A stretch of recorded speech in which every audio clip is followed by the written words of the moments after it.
Hi, how nice to see you all. Yes, so I have the pleasure of introducing Maria. Many of you probably read this, but just to be reminded.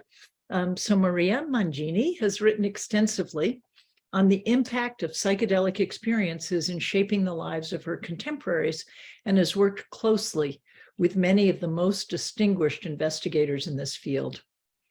She's one of the founders of the Women's Visionary Council, a nonprofit organization that supports investigations into non-ordinary forms of consciousness and organizes gatherings of researchers, healers, artists, and activists whose work explore these states.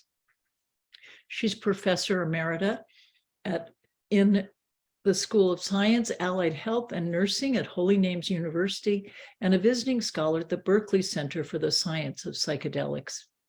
For the last 50 years, she's been part of the Hog Farm, a well-known communal family based in Berkeley and Laytonville, California.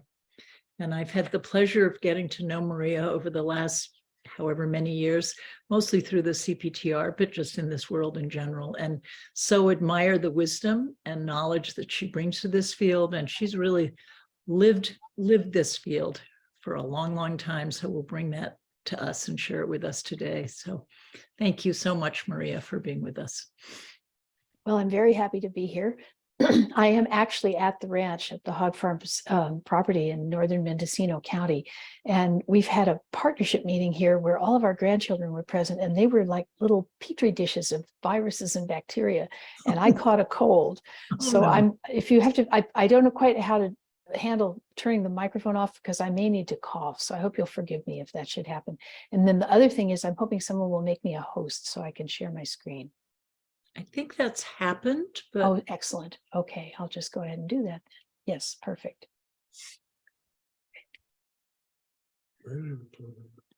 Okay. Let's see. Great. So I'm going to take you on a brief tour of the 19th and 20th century Euro-American use of some of the familiar psychedelic substances. Psychedelics are a bundle of contradictions. In the early period when Euro-Americans got interested in exploring them, they were largely unregulated, and they were both praised and sought after because they provided unique experiences, and condemned and criminalized out of fear of those same unique experiences. And this brought about a period of stringent regulation that's gradually being reconsidered. But some of the folk tales, opinions, legends, and myths from that era are still very much with us. The use of psychoactive plants was once a common practice in Europe.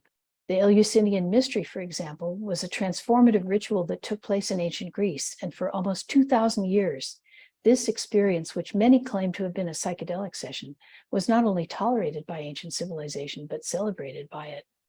Men and women of all social strata went to Eleusis to drink a potion called the kykeon and to experience healing and spiritual insight. The only requirement to participate was to speak fluent Greek and never to have committed a murder. This intensely life-affirming and healing experience of death and rebirth was shared by vast numbers of people in classical antiquity. Later European history was less enthusiastic. The Christian Roman Emperor Theodosius closed the Eleusinian sanctuary and forbade all forms of pagan worship in the year 392. And the preparers of potions and filters, the cunning men and the witch women, and their recipes were suppressed in Western Europe with a ferocity that was similar to the attempts to eradicate the practices of indigenous people in the Western Hemisphere. By casting the healer as a witch and the plants as tools of Satan, European vestiges of pagan and shamanic practices were driven underground. A rich heritage of plant lore and applied healing that had been passed down from pagan and pre-Christian times largely disappeared, and the plants that it had involved were often given discouraging new names such as henbane, toadstool, and deadly nightshade. Still, a few adventurous Europeans and Americans encountered the use of psychoactive plants in other cultures. Many years before Albert Hofmann's recognition of the mind-expanding properties of LSD, there was already European and American interest in the pharmacology of these plants and characterization of their chemical constituents. Arthur Hefter isolated mescaline from the peyote cactus in 1897 and also compared the effects of peyote and mescaline by experimenting on himself. Louis Levine, a German pharmacologist and toxicologist, also studied peyote. He was perhaps the first ethnobotanist, combining an anthropologic interest in how people use psychoactive plants with a study of how the plants produce their effects. He took up the task of classifying drugs and plants into 5 groups according to their psychological effects in his book Fantastica. The classifications were inebriants, stimulants, euphoriants, hypnotics, and Fantastica, the psychedelics. This is James Mooney, an ethnologist with the Smithsonian Institution and a lifelong advocate for the peyote religion. In February 1891, Mooney became the first white man to participate in an all-night peyote ceremony, to which he was invited by Kiowa friends. S. Weir Mitchell, who is usually considered the first Euro-American to describe the characteristic visual effects associated with peyote, gave a rapturous account of his heightened sensitivity to light and color, and the formation of patterns on his closed eyelids. Alerted to peyote's brilliant visions by Mitchell's vivid reports, British psychologist Havelock Ellis obtained peyote from a commercial source in early 1897, and he also entered what he called the unique, vast, and enchanted realm of the mind. After Ellis drank a decoction of peyote buttons, he began to experience the characteristic visual imagery. Peyote, he said, offered access to an optical fairyland. Ellis wrote several enthusiastic articles describing his experience, and the best known one, A New Artificial Paradise, was criticized in the British Medical Journal for a familiar concern. A portion of the public which was fascinated by the prospect of new experiences might seek out peyote and experience injurious legal or medical consequences. Although many of the early European and American experimenters with peyote were aware of Native American peyote use with its strong religious dimension, most did not share this experience. For them, peyote was something fascinating with aesthetic and scientific implications, but profane. The indigenous peyote ceremony only reached the United States in about 1870, but it was old in Mexico when the Spaniards arrived in the 1500s. It was brought to the United States by the Apaches in Texas, who gave it to the Kiowa and the Comanche, and from them it spread to become a widespread practice with a variety of ceremonial forms. This is John Rave, one of the major peyote leaders of the late 19th century.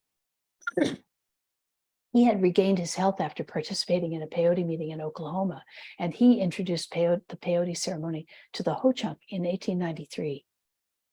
Participants in these peyote rituals carry beaded staffs and feather fans and use a rattle and a small drum, taking turns singing and eating peyote through the night.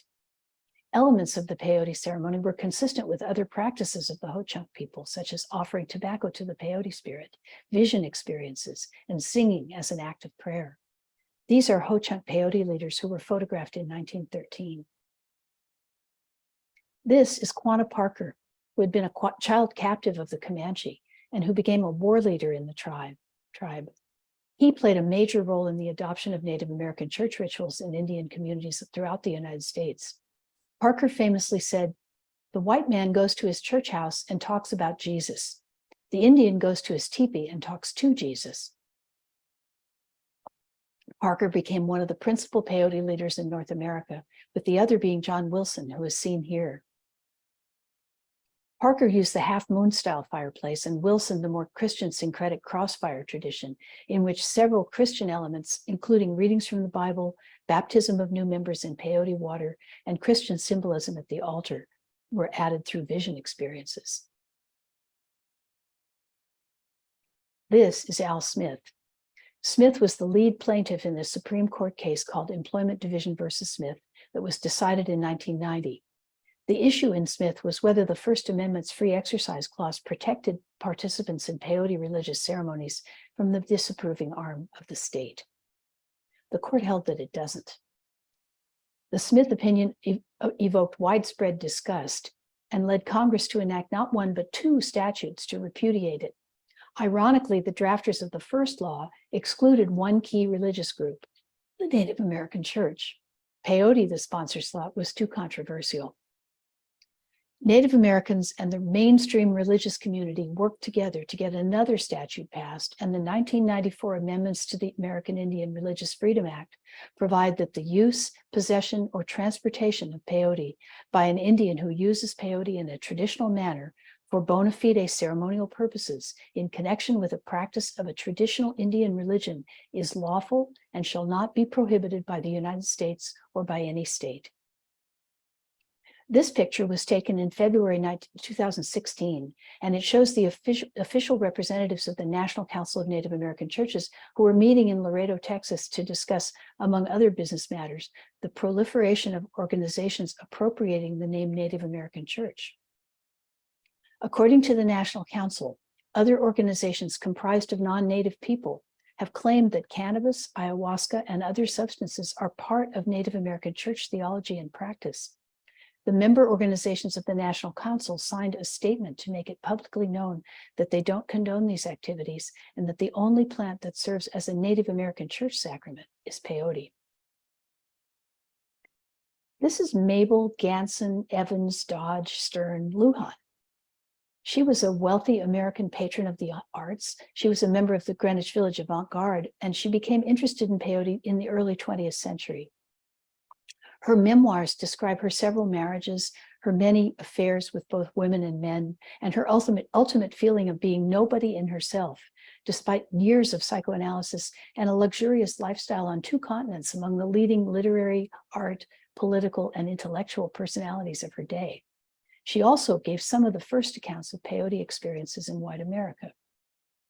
Mabel persuaded a friend, the ethnographer Raymond Harrington, who had lived in Oklahoma and was familiar with the rudiments of Native American church ceremonies, to help her and several friends try to replicate a peyote ceremony in her apartment in New York. Harrington's description that peyote conferred the ability to pass beyond ordinary consciousness and see things as they are in reality excited Mabel's adventurous spirit, and when she discovered that Harrington actually had some peyote, she was determined to try it. Harrington warned her that peyote was not to be taken lightly, and he insisted that there was a correct procedure for its use. Mabel and her friends agreed to take it according to his instructions. They fasted for 1 meal, and then they set up her drawing room with a simulated fire made from a light bulb and one of her red shawls, and a folded sheet standing in for the peyote altar. This trip with 9 friends was not a pleasant experience for Mabel, who became frightened that the police would be called after one of the participants left the apartment in a frenzy. She later wrote about this event. She was reluctant to use peyote again, but in 1917, bored with her society life and weary of the focus on military mobilization and the propaganda related to the World War, she moved to Taos, New Mexico, where she married Tony Lujan, a Taos Pueblo man who was a peyote leader in the Pueblo. Lujan gave Mabel peyote when she was very ill, and she had a transformative vision.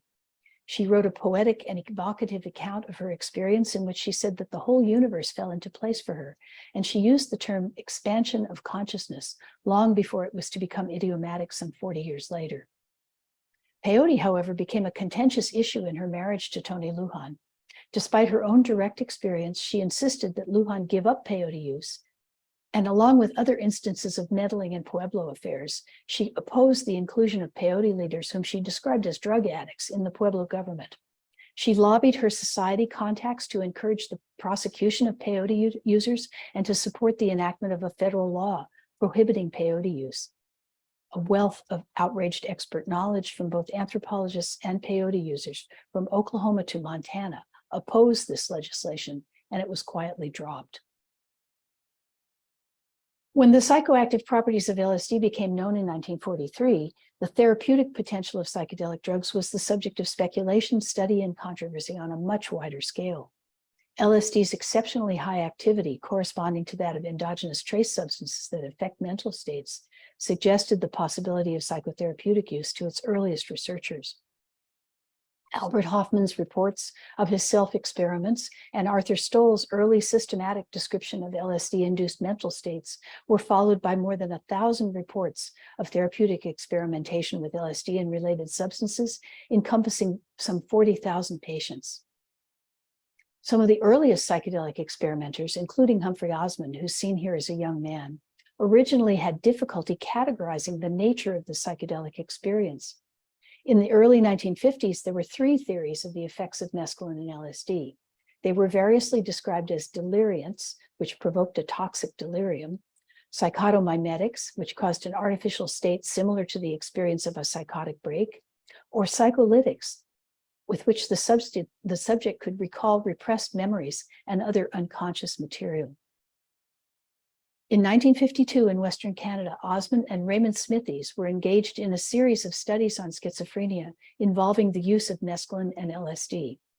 In an early report of this research, Humphrey Osmond stated that it had been known, quote, for 50 years that mescaline produces symptoms almost identical to schizophrenia. But Willie Meyer Gross, an earlier researcher in Europe, had noted the differences between schizophrenia and the effect of mescaline in 1951. He said, the symptoms of mescaline intoxication have been compared to those of schizophrenia, but it is much more the strangeness experienced by the patient suffering from schizophrenia and the difficulty of describing what's happening in the two conditions that is similar.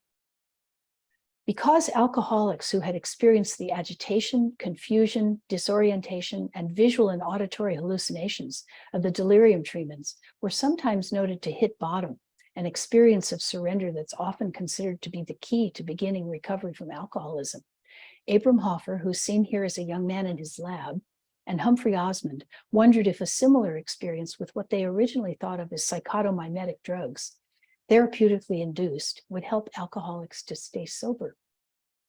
They soon noted, however, that LSD and mescaline not only could produce something that might look like psychosis, but they could also induce a particularly vivid and intense awareness of personality problems, which seemed to make alcoholics more amenable to psychotherapy. Hoffer and Osmond began a series of studies of LSD in the treatment of alcoholism at Weyburn Mental Hospital in Saskatchewan, where the first two alcoholic patients were treated in 1953. Al Hubbard met the Weyburn Hospital researchers during this period, and he became involved in their work on alcoholism and also that of Ross McLean at Hollywood Hospital in British Columbia. Hubbard introduced techniques to give structure to the drug experience, and among these were the use of music, pictures, and various other stimuli during the experience. Hubbard's influence continues to be felt today. He recommended the use of a more comfortable, less hospital-like clinical setting for LSD therapy. This is the acid room at Hollywood Hospital in British Columbia, where the setting was considered very important in LSD therapy. The room featured a state-of-the-art hi-fi system, a strobe light, and a print of Salvador Dali's The Crucifix. The word psychedelic, derived from Greek roots meaning manifesting the mind, was first used by Humphrey Osmond in a letter to Aldous Huxley in 1956. Soon after, it was offered by Osmond to a meeting of the New York Academy of Sciences as an original term for these drugs that was, quote, clear, euphonious, and uncontaminated by other associations. That clarity was short-lived, and within a few years after it was coined, the word psychedelic had become identified with anything producing effects or sensations similar to the vivid colors and complex patterns popularly associated with the visual effects of these drugs. Here is an image from pre-Columbian Western Hemisphere. The Tepatitla Muro in Teotihuacan, which dates to about the year 500. It shows the Toltec rain god Tlaloc with priest-like figures bearing mushrooms springing up where his raindrops fall. The use of psychoactive cacti, plants, and mushrooms was common in Mesoamerican healing rituals and religious ceremonies. This is page 24 of one of the Mixtec codices, the Codex Vidobinensis. Although 1,000 years of history was recorded in them, this is one of the few pre-Columbian manuscripts which escaped Spanish destruction. The objects portrayed in the hands of many of the characters depicted in this codex have been identified as mushrooms. In the second row from the top, this last figure on the right, wearing the bird mask, has been identified as the wind god, Ehecatl, a manifestation of Quetzalcoatl, the Aztec and Mayan creator god. He is shown bestowing divine mushrooms to mankind. Gordon and Valentina Wasson were some of the first Europeans to encounter the sacred mushrooms of the Western Hemisphere. Gordon Wasson credited his Russian wife, with changing him from a mycophobe who feared mushrooms to a mycophile, a lover of mushrooms. This all occurred on their honeymoon. It's a favorite story in psychedelic history. And when the Mazatecs when the Wassons visited the Mazatec curandera, Maria Sabina, in 1955, they became the first Euro-Americans to be guided in a mushroom ceremony. Wasson collected spores of the sacred mushrooms, which he identified as Psilocybe mexicana, to permit them to be cultivated and analyzed in Europe, and psilocybin was isolated in the laboratory by Albert Hofmann in 1958. Maria Sabina was a masterful oral poet. Here is a part of one of her chants from a mushroom velada, translated. I am wise even from within the womb of my mother. I am the woman of the winds, of the water, of the plants, because I am known in heaven, because I am a doctor woman. In the 1957 Life article, Wasson referred to Maria Sabina as Eva Mendes in an attempt to protect her privacy, but the attempt failed. Youth from the United States began seeking her out and the magic mushrooms, and this onslaught disrupted her village and led to her arrest on more than one occasion by the local federales. In January 1953, following the controversial death of his wife Joan, another American in search of a psychedelic experience, the author William Burroughs, embarked on a 7-month quest in South America, where he had a series of misadventures in which he was jailed, robbed, contracted malaria, and eventually had a breakthrough experience. Burroughs' participation in ayahuasca ceremonies and similar explorations by his friend Allen Ginsberg in 1960 resulted in a collection of their correspondence and other writings, the Yahé letters. US researchers in the 1950s were exploring the possibility that LSD might be used to facilitate psychotherapy or to enhance creativity. In their enthusiasm, some researchers began to share LSD with friends in their homes. And as publicity about the effects of LSD increased, so did the demand for LSD experiences. A 1958 report in the Journal of Nervous and Mental Disease included LSD-25 social parties on a list of ways that LSD might be used. And many prominent persons, including the founder of Alcoholics Anonymous, Bill Wilson, and Chuck Diedrich, the founder of Synanon, were having LSD sessions. In 1960, Sidney Cohen conducted a survey of researchers who had administered psychedelics to almost 5,000 individuals on more than 25,000 occasions. He concluded that untoward events were infrequent and that the psychedelics were, quote, safe when given to a selected healthy group if used with proper precautions. Recommended precautions included constant supervision, administration in a hospital setting if doses greater than 1 microgram per kilogram were used, provision of trained and experienced support personnel during the experience, and the availability of consultation after the experience should symptoms develop post-treatment. Almost immediately after its publication, Cohen began to repudiate the study's findings as additional reports of adverse experiences started to reach him. By the end of 1961, a climate of criticism was developing around psychedelic research. Jonathan Cole, who headed the National Institute of Mental Health Psychopharmacology Service Center, expressed very mixed feelings about research with psychedelics, particularly the possibility that they might be used to, quote, establish long-term control over minds by altering loyalties or changing moral attitudes and political beliefs. While all of this was happening for 20 years, starting in the 1950s, the United States Central Intelligence Agency and the United States Department of Defense conducted secret research, including Project MKUltra, using various psychedelic drugs. Both scientists and government intelligence agencies were interested in using such drugs as a truth serum. In the popular press, sensational accounts of the LSD experiences of celebrities, the influence of LSD on creativity, and the superiority of LSD treatment to conventional psychotherapy spurred popular demand. During a vacation trip to Mexico in the summer of 1960, Timothy Leary ingested some psychedelic mushrooms given to him by an anthropologist who was studying in the area. The experience was shattering. Returning to Harvard that fall, Leary and Richard Alpert, who would become Ram Dass, immediately set out designing a research project utilizing psilocybin. Despite the announced scientific nature of the project, Leary and Alpert also began experimenting outside the clinical setting in their homes and in the homes of friends. By October 1961, their Harvard psilocybin research project was criticized by its sponsor, the Center for Research in Personality, for failure to adhere to guidelines similar to those that had been described by Sidney Cohen. The psilocybin project was required to surrender its official drug supply to the head of the University Health Service, with psilocybin to be released only for experiments approved by an ad hoc faculty committee. When the faculty committee refused to provide Walter Pankey, a doctoral student of Leary and Alpert's, the psilocybin for a carefully designed experiment to see whether it could help facilitate genuine religious experiences, supplies of psilocybin that had been withheld by the researchers from the university were used instead.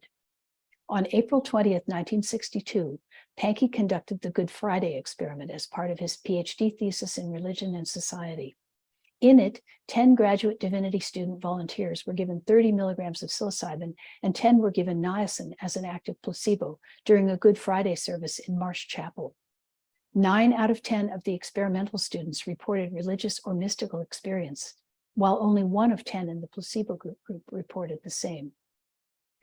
Psychedelic researchers defended the decision to conduct the Marsh Chapel experiment, pointing out that Pankey's faculty-appointed doctoral committee had approved the experimental protocol. The controversy was reported in the Harvard Crimson by Andrew Weil, who was then a Harvard student, and then picked up by national news wires.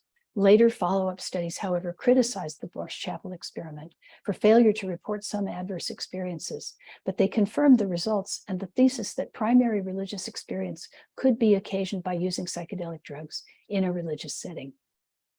Soon afterward, Timothy Leary left Harvard without notice, and in May 1963, Richard Alpert became the only Harvard faculty member to be fired in the 20th century.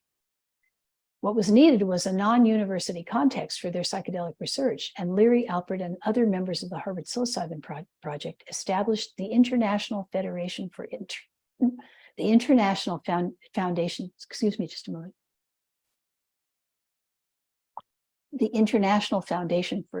Freedom, the IFIF, as a not-for-profit organization that sought to continue the group's research on psychedelics in a mystical and religious direction. IFIF conducted the Concord Prison Experiment, which was designed to evaluate whether experiences produced by psilocybin could change the rate of prisoner recidivism. This is Dr. Madison Presnell, IFIF's medical director. This is Lisa Bieberman, who staffed the Cambridge office of IFIF. Bieberman has been described as the ultimate responsible psychedelic user, and I consider her to be one of the most lucid and eloquent writers ever on the psychedelic experience.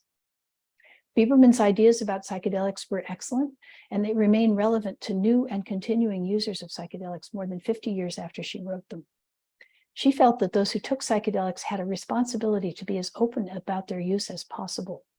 Even after these drugs started to become criminalized, she hoped that one day she would be able to set up legally sanctioned centers where people could go to have a psychedelic experience in a positive environment with supportive, experienced staff members available. After an ill-fated attempt to establish this kind of psychedelic retreat center in Zihuatanejo, Mexico, the IFIF group moved to a large estate in the village of Millbrook, New York, that featured this four-story, 38-room mansion with turrets, a large veranda, extensive gardens, and a huge gatehouse with a portcullis. Shortly after arriving in Millbrook, Leary disbanded the IFIF and renamed the group the Castalia Foundation after a group of elite thinkers in Hermann Hesse's novel, The Glass Bead Game. The group began work on a scholarly journal, the Psychedelic Review, and continued researching and writing about psychedelic substances while living communally and welcoming guests like Maynard Ferguson, Diane de Prima, R.D. Lang, Nena van Schelbrugge, and Charles Mingus. Some describe these years as a drug-fueled frenzy, but I recall my time there as a period filled with extraordinary adventures, ceremonies, epiphanies, and breakthroughs, dramas of all kinds, and a few raids and arrests. Meanwhile, in California, volunteers were being paid $75 a day to serve as guinea pigs in government-sponsored experiments with psychoactive drugs. To make extra money while in graduate school, Ken Kesey became a paid subject in the U.S. Army study of the effects of drugs on the human mind, in which he was given several psychedelics, including LSD, and was instructed to report on their effects. Kesey became fascinated with their potential. His other job was as a night aide on a psychiatric psychiatric ward, and his on-the-job observations combined with his regular drug use inspired the novel One Flew Over the Cuckoo's Nest. By 1964, the Merry Pranksters, a collection of eccentric friends who had experimented with psychedelics and multimedia art projects, had gathered around Kesey.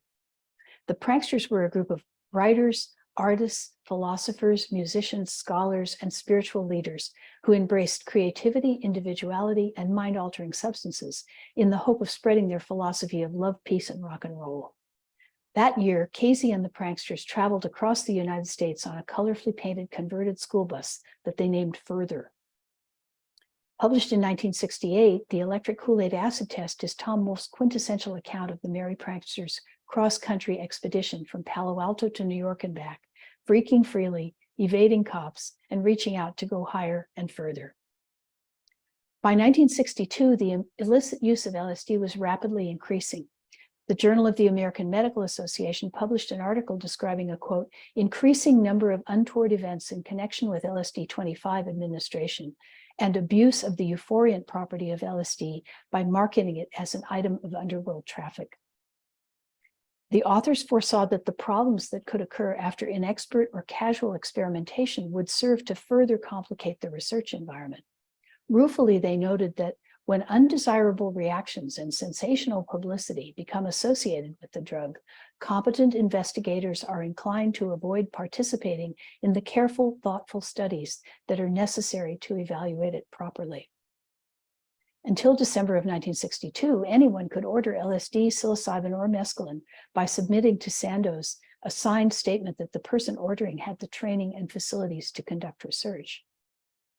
The discovery of the teratogenic properties of thalidomide in the early 1960s, however, focused attention on the need for better regulation of the use of experimental drugs.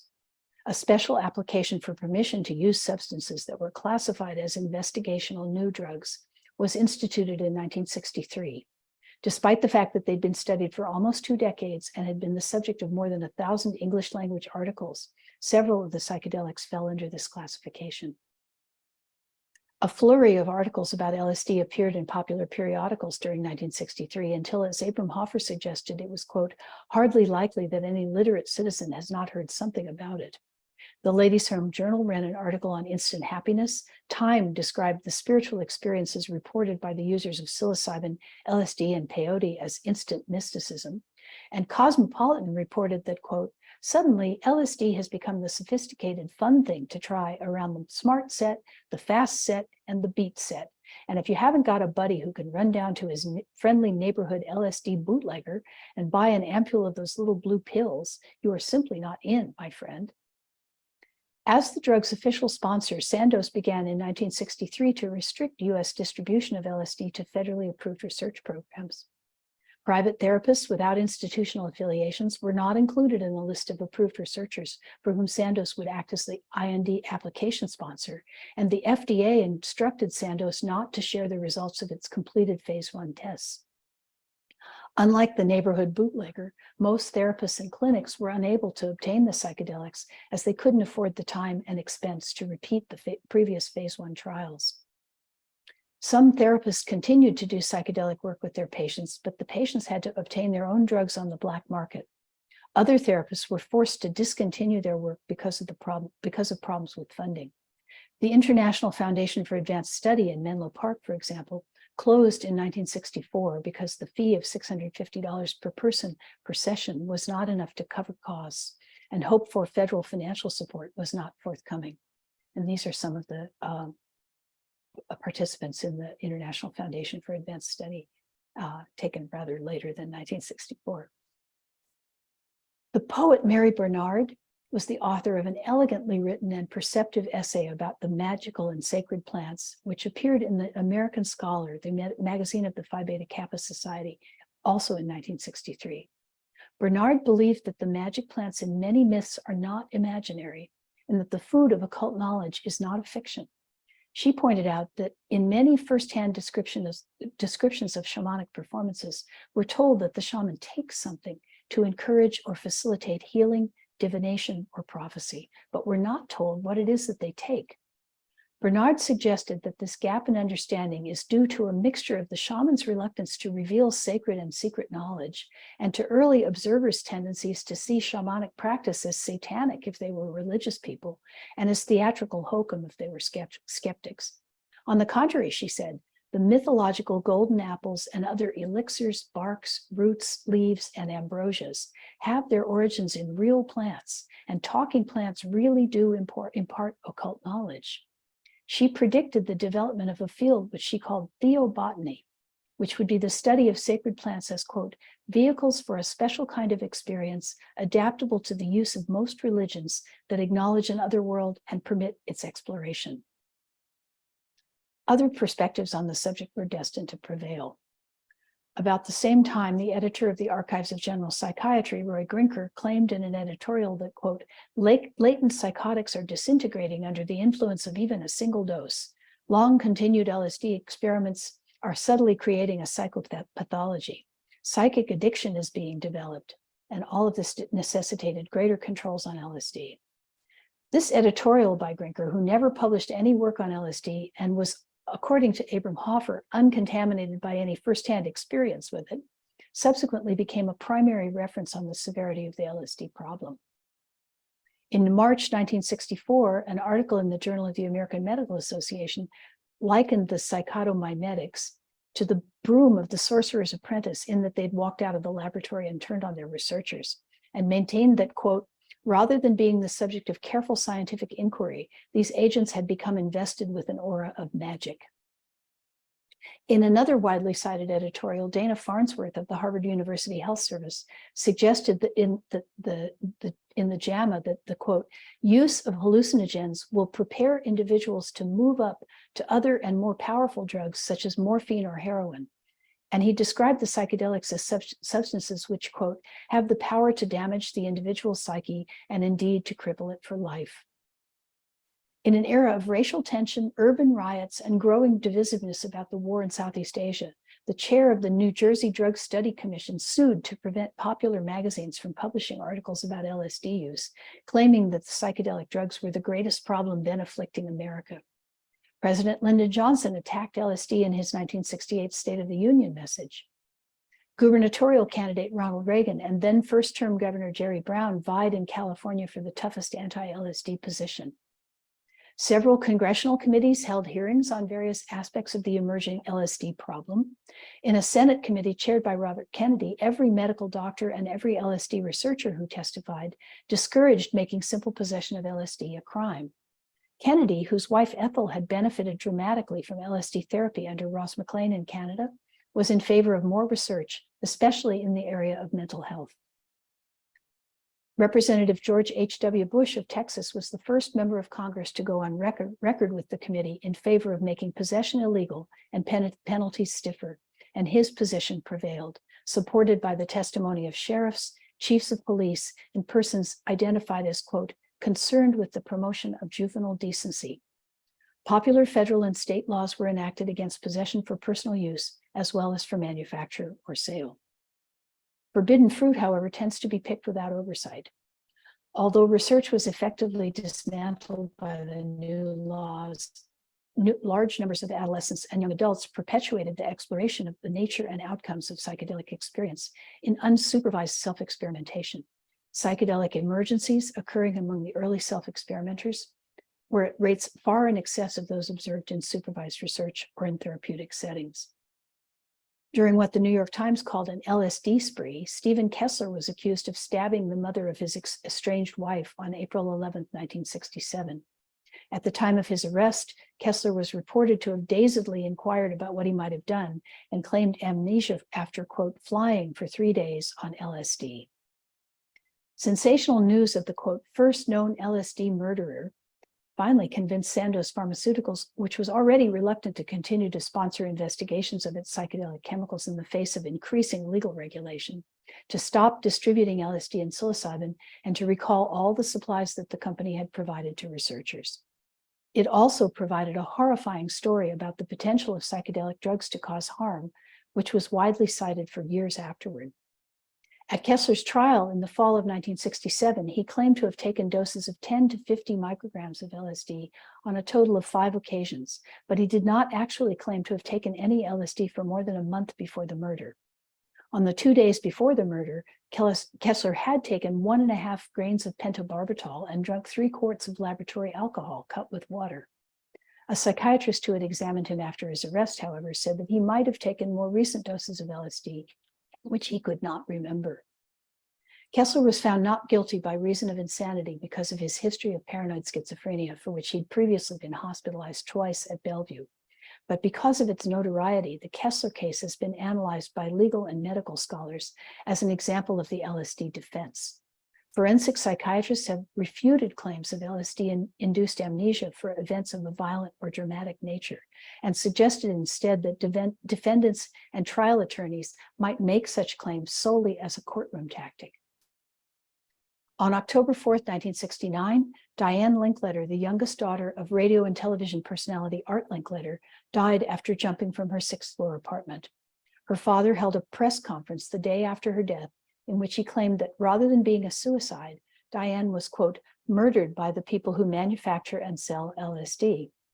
Linkletter blamed Diane's LSD experiments 6 months previously for leaving her in a despondent and depressed state.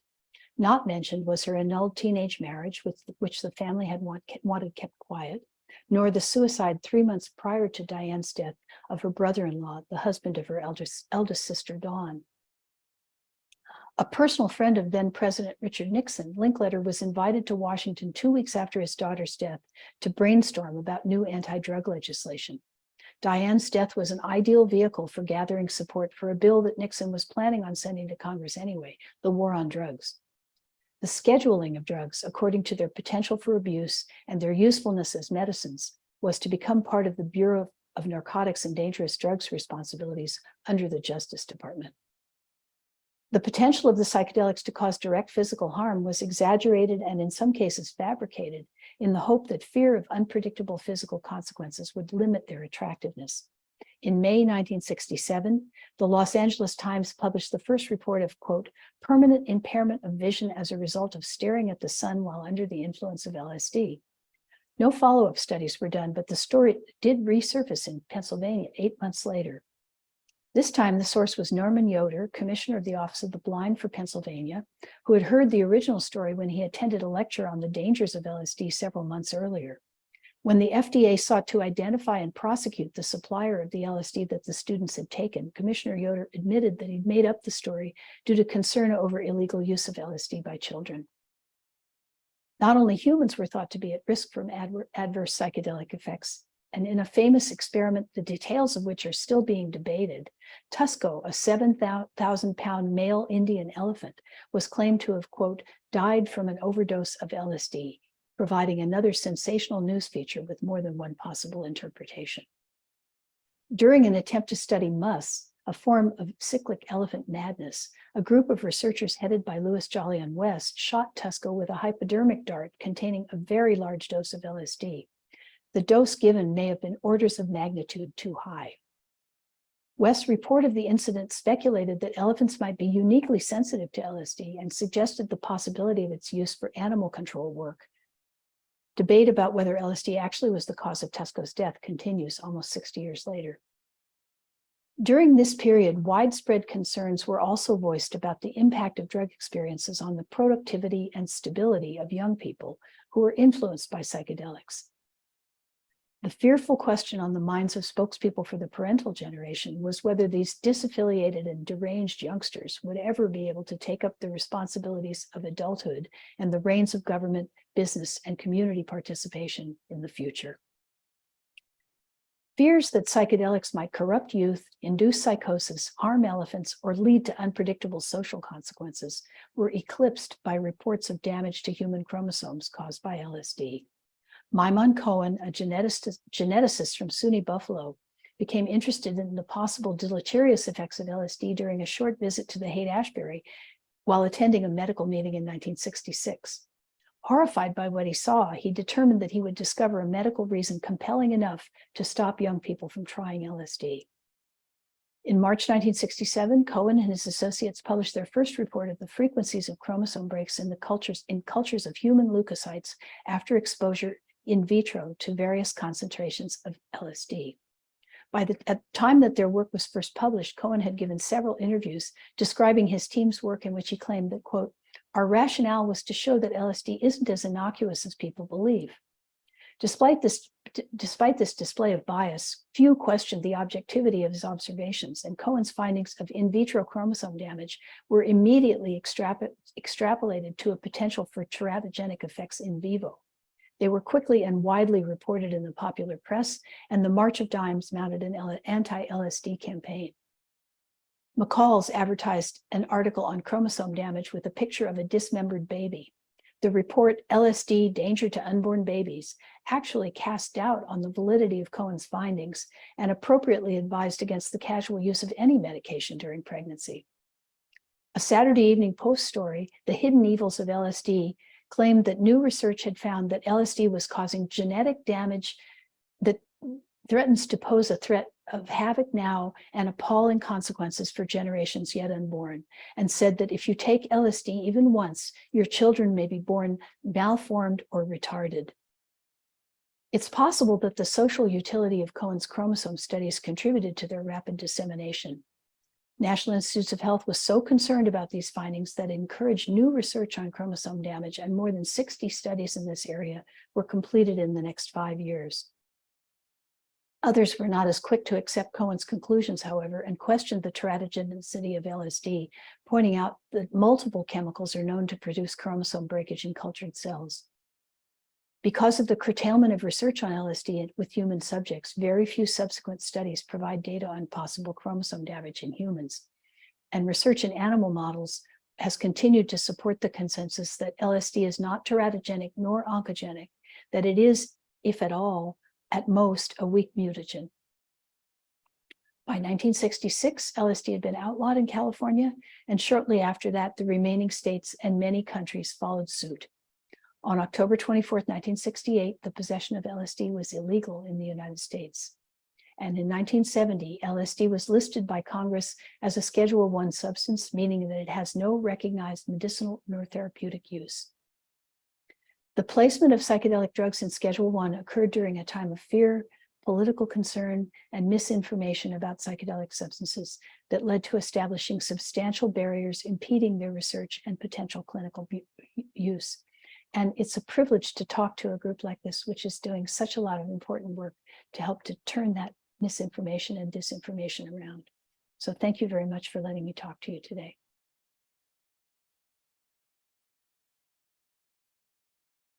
Right. Maria. Fabulous, Maria. Wow. We've gone around the world with you. Fabulous. Thank you. Well, I wonder if, I tried not to be too heavy-handed, but I wonder if there were situations that were brought up in that history that seem distressingly familiar. Oh my God. Yes. Yes. Yes. I have a question, sure. So thank you for being with us some more. I'm sure that questions will come up. I think right now, for me anyways, I'm just saying, whoa, I need to let that settle. But luckily, my sidekick Shippen has a question to get started. Maria, thanks so much for being here. I noticed in your presentation that Look, Life, the Saturday Evening Post, the various usual suspects in the culture that I grew up in managed to have a disproportionate impact on social opinion, public opinion. I'm just wondering what your opinion is on social media now, which has a meteorically greater reach and depth, and how you think that might affect the public discourse about this world. Great question. Well, social media is not a subject about which I feel qualified to talk because I don't use any of it. So I don't know what any of it does.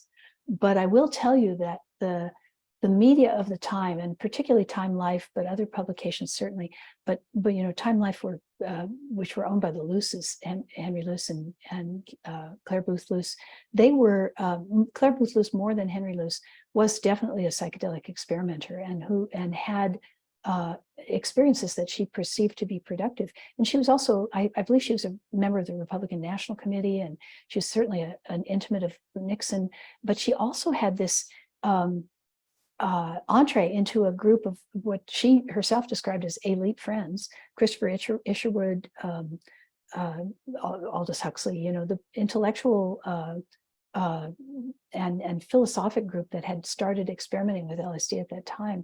And I think that when Time and Life started publishing this stuff, they thought that they were going to be able to keep it confined to that elite group. And that was the reason for the likening it to the Broom of the Sorcerer's Apprentice. And in fact, that image of Mickey Mouse, which I showed, is an actual LSD blotter that dates from about 1970. And, you know, I think that there's a potential for, I personally, I'm much more creeped out by artificial intelligence than I am by other aspects of social media transformation of communications. But, you know, you can see how some of these things have happened before. And because of the way that public opinion did this rapid change in the last epoch of enthusiasm for psychedelics, I'm very concerned that we not do things that are going to make it simple for that to happen again.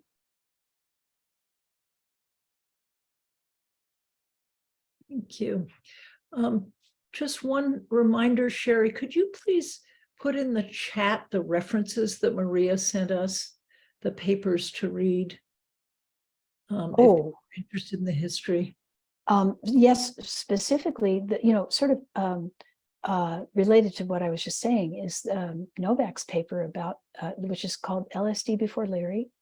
And it really talks about how the social, popular communications and social discovery of LSD actually happened after a lot of the concern and attempts to restrict and repudiate some of the experiments that had been done with LSD earlier was already underway. And the paper that he wrote, which I think is a really important reading for people who are scientists in this area now, is called LSD Before Leary. And I think Sherry's putting the citations in the chat, and I sent PDFs of those papers to y'all. So if you want to distribute them to people, that I think it's really worthwhile to read that paper. The other thing that I suggested that people read is Lisa Biberman's work, which although she was not officially writing in any kind of scholarly context, I think there are a great many people who have been quite delighted by the way in which she expressed herself about the kind of experiences that she had had and the ways in which she anticipated that these substances could continue to be used in a sacred context. Great. Thank you so much. So we're starting to get questions. Let's start with you, Stephanie, with your hand raised. And nice to see you here. Thank you for being here. It's nice to see you all. And I'm actually looking at some of the questions in the chat, and I think mine is a variation of those, which is, you know, with the decriminalization of psilocybin and kind of the next steps for the psychedelic work, I'm curious to hear from you, Maria, of what you feel would be necessary so that we don't repeat the past. How do we, what do you see as the potential efforts that we can do to avoid that? Well, I think that let me see, I have to back up to really talk about that effectively. I think that the decision to reopen the conversation about psychedelics, which was effectively closed for half a century, by emphasizing their therapeutic potential, was a very skillful and beautifully exercised piece of scholarly adroitness. But there's more to it than that. And I think that now that the conversation is able to be held in an open way, that we have to recognize some of the other ways that throughout history, these substances have been used for other purposes. And they've been used in contexts that were definitively spiritual. They were used for cultural, for acculturation in things like puberty ceremonies and other events that marked a transformation in people's social status. They've been used for divination.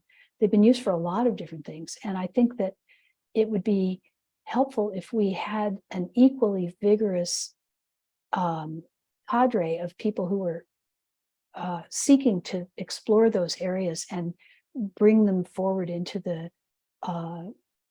into a stage of more visibility, that it would help a lot.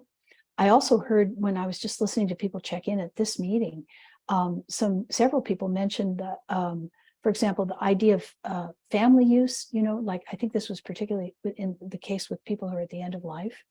And just because of my experiences with people at the end of life, my sense is that oftentimes if that kind of experience is available, the people who are not going to die are the ones who need it, actually probably more than the person who is themselves dying. And I think that would require a setting to be available in which people could come together and be able to do that in a safe way.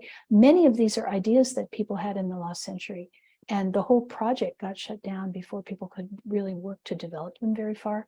So one thing that people could do would be to go back and explore some of those ideas that were interesting when they were thought about in the middle of the 20th century.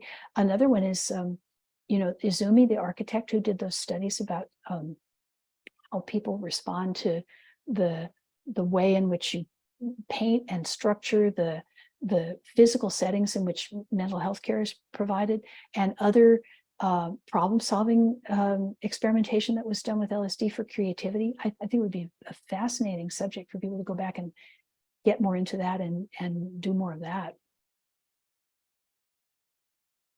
Thank you. Thank you, Maria. And I think that broad vision is so necessary as we move forward here now. Thank you. Chris Germer, please. Yeah, thank you. Maria, that was an astonishing presentation, and you're just an amazing resource. It was just thrilling to hear you speak. And you also mentioned Bill Wilson experimenting with psychedelics, and I wonder if you could expand a little bit on his relationship to psychedelics and how psychedelics may or may not have impacted the development of AA. Oh, let me see if I can do this briefly. Bill Wilson had, as did Albert Hoffman before he ever encountered LSD, a spontaneous experience of transcendence. He had already had an experience like that. It's the experience that is usually cited as the sort of core matter of AA. But he also was in psychotherapy, and some of the psychotherapists, particularly ones in Southern California that were using psychedelics therapeutically, offered him the opportunity to experience LSD, and he had a wonderful episode in which he thought it was very similar to the thing that had motivated him to become sober in the first place. And he became a big proselytizer for LSD. He invited a lot of friends. He created a group where people were taking LSD together. He had his wife take LSD. The Hazelden folks, however, really didn't like that. And they were like, they really saw that this was going to muddy the waters around the possibility of abstinence. And they discouraged him from publicizing the enthusiasm that he felt for psychedelics. And so he sort of started both gradually soft pedaling his public speaking about it, and as I think he might have gained what he could gain from the experiences that were available to him, he also sort of turned away from continuing to do that. But he definitely had, it wasn't like a single experience, it was a whole experimental phase that he went through. Thank you. Oh, welcome, Annie and Michael. How lovely to have you here. And what would you like to ask Maria? Oh, thanks, Anne. Yeah, Maria, thank you so much. That was great. And you mentioned the Merry Pranksters, and the main thing I'd like to say is please talk for a few more days about your own insights. But I'll try to focus it a little bit since we don't have time for that. Hopefully, maybe another time. We talk about the mistakes of the past, and those of us doing research have tried to address some of what might be considered the mistakes of the past. But I'd love to hear your perspective on the mistakes of the present and how we might have lost sight of some of the wisdom and the discoveries from the past? Well, I've quoted this statistic so many times. I know for sure you've heard it because I can remember repeating it to you. But one of the things that I found when I was doing my doctoral research is that the number of emergency room mentions. Now, emergency room mentions means somebody ends up in the emergency department and they say something about a subject. It doesn't necessarily mean that's what got them there. You know, you can stub your toe and be taking LSD and it'll become an emergency room mention. But it also does include people who are taken to the emergency room because of the thing that's being mentioned. Emergency room mentions in the United States peaked in about 1972, mentions of psychedelics. The emergency, the rate of use of psychedelics, and specifically LSD, didn't peak for several years after that. And what that suggests to me is that people in the community learned how to take care of each other. They learned how to support people and help them get grounded and you know, not jump out of windows and take them to the emergency department if they were actually having a heart attack. But they became a kind of community-based network of support. And this is essentially what the Fireside Project is trying to do. This was one of the things that Lisa Biberman wanted to do with the IFIF. That was one of the services that she offered, was a telephone tree where people who were having difficult experiences had somebody that they could call. And I do think, you know, this is a complex issue, and it's gotten more complex recently because of the difficulties that arose with lightning in a bottle and who was insured for doing what kind of psychological care and what kind of a Zendo-like environment and all that kind of stuff, which people are going to have to sort through that for sure.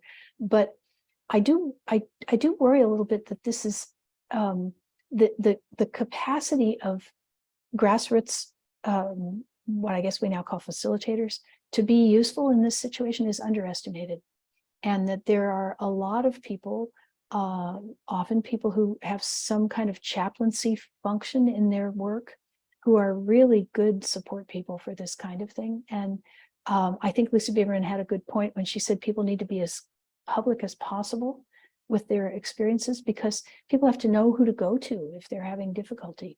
You know, one of the things that concerns me is that we're going to have some high profile bad outcomes, because it's kind of in the nature of some new substance becoming available to a greater and greater number of people, that bad outcomes that occur very, very infrequently become visible, because as a larger and larger number of people are involved, there's a greater statistical likelihood that you'll see something with a small effect size.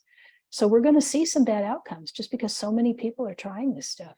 But we haven't really prepared the public for that until just recently.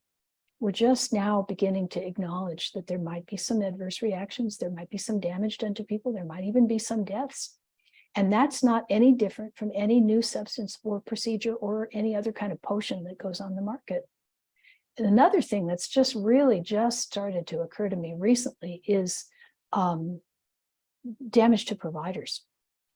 Because some of the trauma that people unpack when they're in these expanded states can be horrifying, and people can be really taken aback by what they're witnessing and find that they're not prepared to deal with it. And I think that, as much as anything, is a really important thing to make clear in the public setting, so that people who are, you know, like one of the speakers who was talking about the law, I've forgotten his name, but a few moments ago, was talking about how, you know, a lot of people are going to put up a shingle that says they're a shaman and they're going to give people LSD drips. And, you know, maybe we ought to help people to recognize that before you decide to do that, you better be personally mature in a particular kind of way that allows you to be spacious enough to be present with people who may be ventilating some pretty seriously scary stuff. So these are things which are public education points that I think we can move toward. And we have to do that. We have to be fearless if we're going to do that. We have to be willing to say, yeah, you know, like I can remember when I was first starting to write my dissertation in the middle of the 1990s, and this was still a very stigmatized topic. We wouldn't want to talk about it publicly in a professional setting. John Perry Barlow, bless his heart, brought a group of people together in San Francisco at the Warfield Theater. I think it was a benefit for the Rex Foundation, which is a charitable part of the Grateful Dead. And he had this great group of donors in the audience. And he said, okay, now I want you people to go out there and get up in public and say, I did it and it did me a power of good. And I think that was a good move. I think that was a wise move and an insightful move.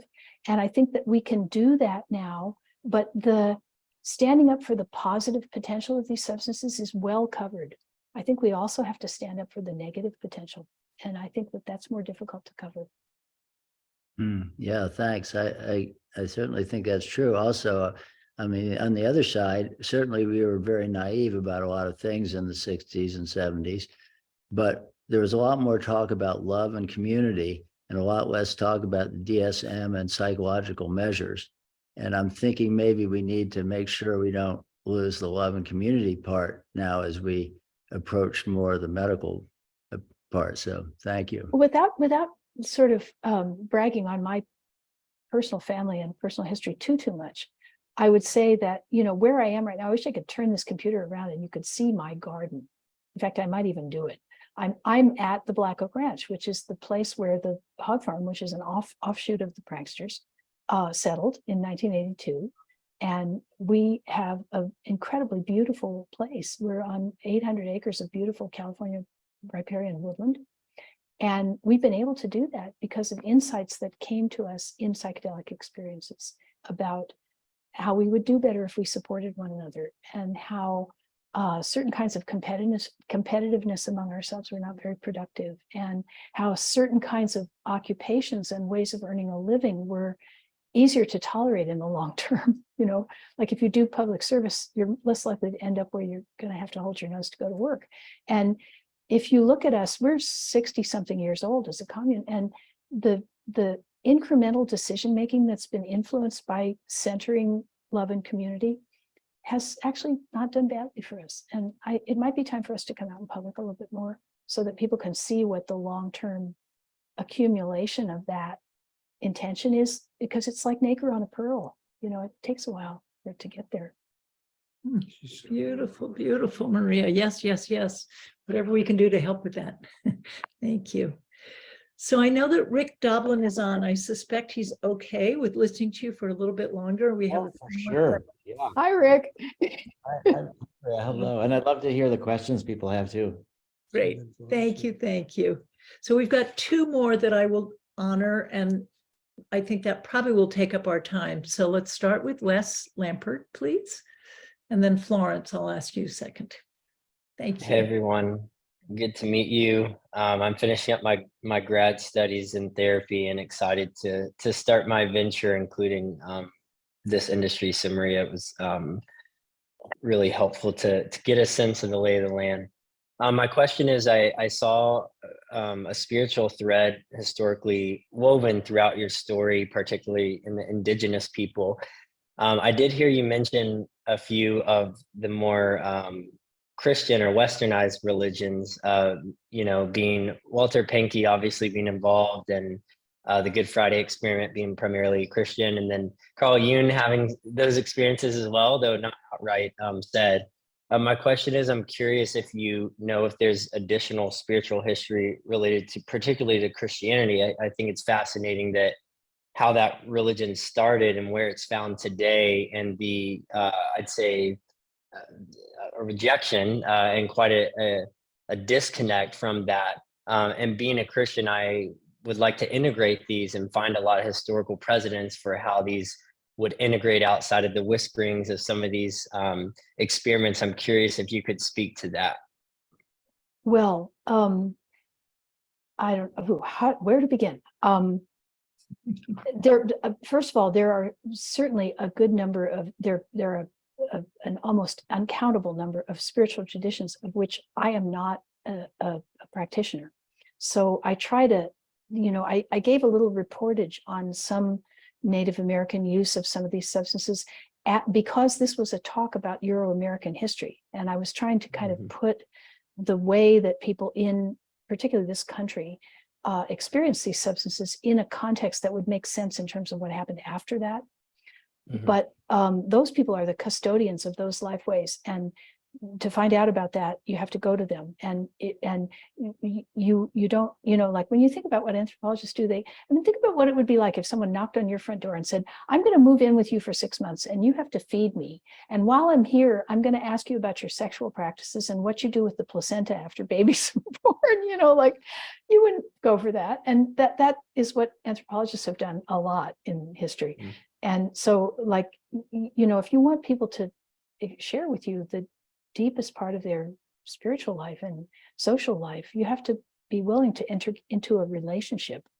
And I think that quality of relatedness and interconnectedness, which is one of the core insights that comes from these experiences, I think as frequently as anything else, I think that's one of the ones that when people really have a transcendent experience, that tends to be an identifiable part of it, that they recognize their interconnectedness to each other, to all life.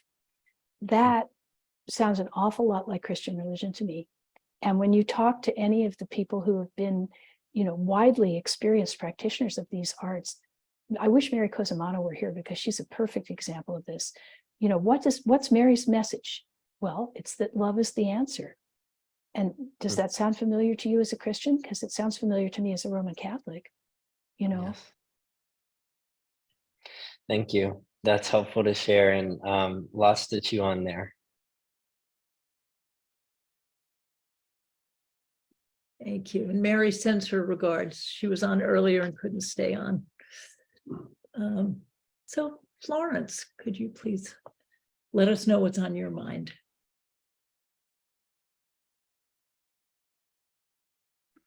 Florence, you're on mute.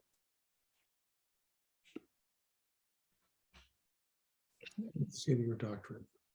Florence, you're still on mute. This is unmute. There you go. All right. Can you guys hear me? Yes. Yeah. Okay, great. Maria, I'm really fascinated by first of all, your educational background. You are an FNP and you have a PhD also. Is it in nursing? Okay, I have I just graduated with a doctorate in nursing. I'm a registered nurse. I have a master's in education.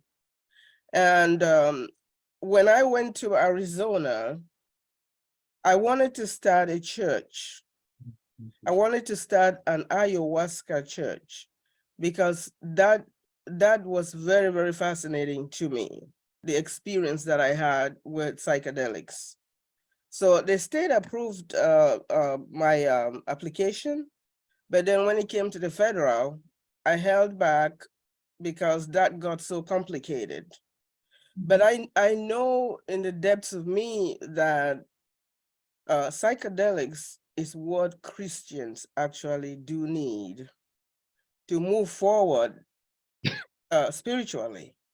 If they have to awake, come into a state of awakening, come into a state of emerging out of the matrix, ascending, moving into transcendence, and then moving into transfiguration. Having those experiences where you are actually disidentified from this form reality. I wanted to start a psychedelic program spiritually to help people. Because you go to church and it's like they lay hands on you day after day, week after week, year after year. And it's like there is hardly any change because the templates of conditioning, they are so deeply rooted that sometimes prayer alone does not help. So I have a passion for that. I applied to the Catholic Church for their card. I got the card, but now I don't know what to do in order to help people at that deep level legally with the background that I have, nursing background, with the qualifications that I have. So when I saw your qualification, I just said, well, maybe you would be able to help me, or maybe you could hire me and I work with you. Well, I see that Ron Siegel is putting Christian Greer's name in the chat. Christian Greer is a scholar of religion. Eric Davis also. There are a number of training programs all over the United States that are popping up. One at Naropa Institute, for example, which has a chaplaincy program, Buddhist chaplaincy program that now has a psychedelic chaplaincy program. So there is greater recognition that chaplaincy is one of the really significantly useful functions that people who want to be in support of other people's psychedelic experiences can fulfill for them. But I want to go back to where you started, which is nursing. And nursing is an incredibly spacious profession, and it allows for people to, it is possible to be a nurse in a very many different ways and to be doing a lot of very different kinds of work. And the nurses have always been a part of the environment in which psychedelics were being used, both therapeutically and experimentally. If you go back and look at Dr. Stan Grof's work in Czechoslovakia, the nurses are clearly there. They're standing there in their white iconic uniforms and their pointy hats. You know they're nurses, but nobody ever mentions them or says what they were doing there. And there's a woman in Saskatchewan who's going to be 100 in a couple of weeks, whose name is Kay Parley, who was one of Humphrey Osmond's psychedelic nurses. She wrote an article in 1964 about her experience being the acid nurse for these experiments, which it sounds like it could have been written last week, because it's about being present with people.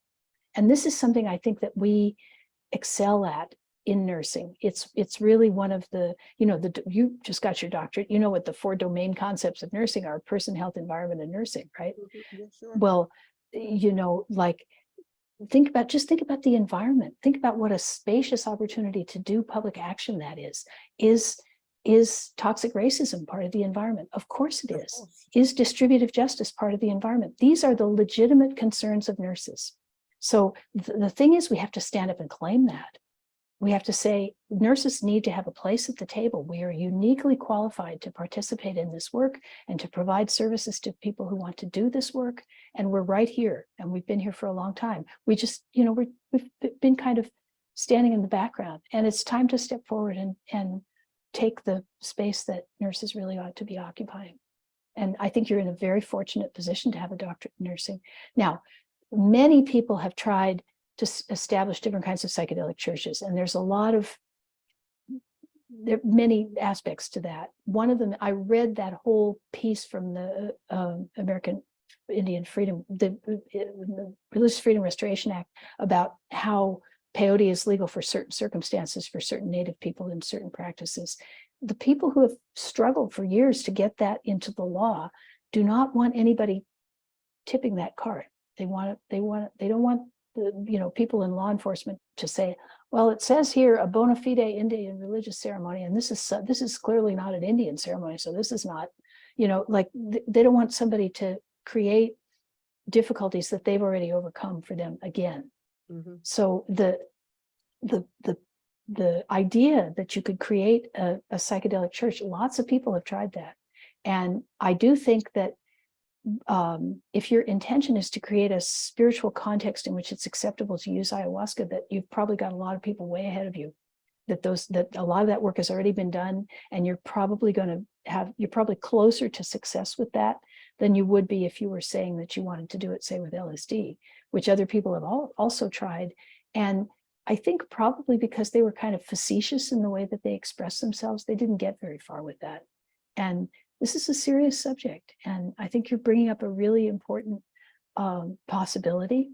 And I think nurses are ideally situated to be bringing this forward into the community. One of my particular things is that I know that my understanding of the way ketamine works, because it's a dissociative substance, is that because you leave your body, if there are people in your close environment that have left their bodies recently, you sometimes can go to where they are. So I think that if we would train funeral directors to use ketamine as part of their bereavement care, they might be able to help people with complex bereavement, who have people that they still have issues with that they haven't resolved before the person died, or where there was a sudden death and they were surprised by it, to clear that up in that kind of a situation. So there are lots of places where these substances could be useful. Somebody just has to take up the struggle of getting it into the place where it's possible to do it. And you're go. You do it. I would like to have your contact though, so I could talk to you more about the approaches. Thank you so much, Mary. Hey, Thank you for that wonderful answer, Maria. And I also want to add to the answer from Andrew Penn. Thank you, Andrew. And this is for you, Florence. You'll see it in the chat. There's an organization called Yes. onenurses.org. Open nurses, open nurses. Oh, I'm sorry, open.